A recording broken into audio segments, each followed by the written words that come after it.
नमस्कार. माधुरीज किचनमध्ये तुमच्या सगळ्यांचे अगदी मनापासून स्वागत. अंड्याची भाजी कोणाला आवडत नाही असं तर कधी होणारच नाही. आज आपण ही अंडा करीची रेसिपी अगदी घरगुती साहित्यात, कमी साहित्यात बनवणार आहोत. नेहमी आपण ग्रेव्हीसाठी जो मसाला वापरतो तोच या पद्धतीने आपण बनवणार आहोत. पण त्यात मस्त हॉटेलसारखी टेस्ट येईल अशी भाजी आज बनवणार आहोत. चला तर मग आता वेळ वाया न घालवता रेसिपीला सुरुवात करूया.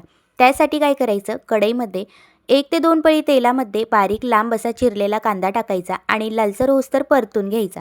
थोडासा तांबूस रंग झाला की त्यामध्ये लसूण, मिरची आणि बारीक चिरलेला 1 टोमॅटो टाकायचा. हे सगळं आपल्याला मंद आचेवर छान असं नरम पडूस्तर वाफवून घ्यायचं आहे. 5 मिनटं झाकण ठेवायचं म्हणजे छान नरम पडतं. बघू शकता अगदी छान आपला मसाला सगळा असा फ्राय झालेला आहे. यामध्ये आता थोडेसे काजू टाकायचे म्हणजे ग्रेव्ही छान घट्ट होते आणि खायलासुद्धा अगदी टेस्टी लागते. हे सगळं एका प्लेटमध्ये काढायचं. गार झाल्यानंतर आपल्याला मिक्सरमध्ये याचं वाटण तयार करायचं आहे. त्याआधी यामध्ये आता आपल्याला थोडीशी कोथिंबीर टाकायची आणि पुदिन्याची पानं असतील तर तीसुद्धा टाकायची, म्हणजे खूप छान अशी चव येते. त्यानंतर 1 चमचा जिरे टाकायचं आणि मिक्सर जारमध्ये सगळं वाटण काढून घ्यायचं. गार झाल्यानंतर आपल्याला छान याची पेस्ट तयार करून घ्यायची आहे. त्यानंतर उकळलेले अंडे घेतले. अंडे संपूर्ण गारच होऊ द्यायचे. त्यानंतर अशा पद्धतीने दोन्ही साईडने कट मारून घ्यायची, म्हणजे आपला जो मसाला असतो ना तो संपूर्ण अंड्यामध्ये आतपर्यंत छान मुरतो आणि खायला अगदी टेस्टी लागतात. अंडेसुद्धा अगदी छान चव देतात. त्यानंतर संपूर्ण अंड्यांना आपण कट करून घेतले. त्यानंतर आता कढईमध्ये आपल्याला तेल आणि बटर टाकून घ्यायचं आहे. बटरऐवजी तुम्ही फक्त तेल टाकलं तरीसुद्धा चालेल. त्यानंतर यामध्ये आपल्याला सगळ्या प्रकारचे खडे मसाले टाकून घ्यायचे आणि लाल मिरचीसुद्धा टाकून घ्यायची. थोडंसं अद्रक आणि लसूणची पेस्टसुद्धा टाकून घ्यायची. छान असं मंद आचेवर फ्राय करून घ्यायचं. थोडंसं तडतडलं की आता यामध्ये आपल्याला जे वाटण तयार केलं होतं ना ते टाकून घ्यायचं. सगळं वाटण टाकून झालं की गॅसचा फ्लेम लोच ठेवायचा. लो फ्लेमवर आपल्याला छान असं थोडासा कलर चेंज होईस्तोवर सतत असं परतत राहायचं आहे. तुम्ही बघू शकता छान मसाला परततो.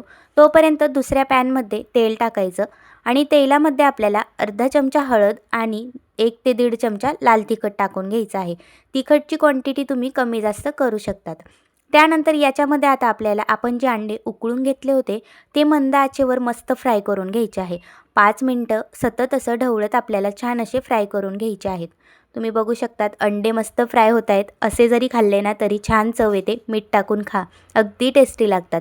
सगळे अंडे छान मस्त आपण फ्राय करून घेतले. एकीकडे आपला मसालासुद्धा मस्त असा फ्राय झालेला आहे. छान मस्त तेलसुद्धा सुटलेलं आहे. तुम्ही बघू शकता छान तेल सुटलं. आता यामध्ये आपल्याला आवडीनुसार तिखट टाकून घ्यायचं आहे. अर्धा चमचा हळद टाकून घ्यायची. 1 चमचा धनेपूड टाकायची. अर्धा चमचा गरम मसाला टाकून घ्यायचा. त्यानंतर यामध्ये 1 चमचा जिरेपूडसुद्धा टाकून घेतली. मसाला छान परतून घ्यायचा. बघू शकता मस्त असं तेलसुद्धा सुटलेलं आहे. तेल सुटूस तर संपूर्ण मसाला परतत राहायचा. कढईला अजिबात खाली लटकत नाही. तुम्ही बघू शकतात मस्त असं आपला मसाला तयार झालेला आहे. यामध्ये आता आपण मिक्सर जारमध्ये थोडंसं पाणी टाकलं आणि तेच यामध्ये ओतून घेतलं आणि नंतर आवडीनुसार पाणी आपण जास्त कमी टाकू शकतात. जशा प्रकारे आपल्याला ग्रेव्ही घट्ट किंवा पातळ हवी असेल त्या पद्धतीने पाणी ॲड करा. बघू शकता पाणी ॲड करून झालं. आता यामध्ये चवीपुरता मीठ टाकून घ्यायचं. त्यानंतर यामध्ये गरम मसाला टाकून घ्यायचा. जर बिर्याणी मसाला किंवा चिकन मसाला असेल तोसुद्धा तुम्ही टाकू शकतात. त्यानंतर बारीक चिरलेली कोथिंबीर टाकायची. उकळी आल्यानंतर यामध्ये आपण जे अंडे फ्राय केले होते ते टाकून घ्यायचे. तुम्ही बघू शकतात भाजी अगदी चविष्ट झालेली दिसते. अगदी मस्त. थोड्या वेळाने तेलसुद्धा सुटलेलं होतं. तुम्ही बघू शकता 5 ते 10 मिनटं वाफ काढून घ्यायची. अगदी टेस्टी भाजी लागते.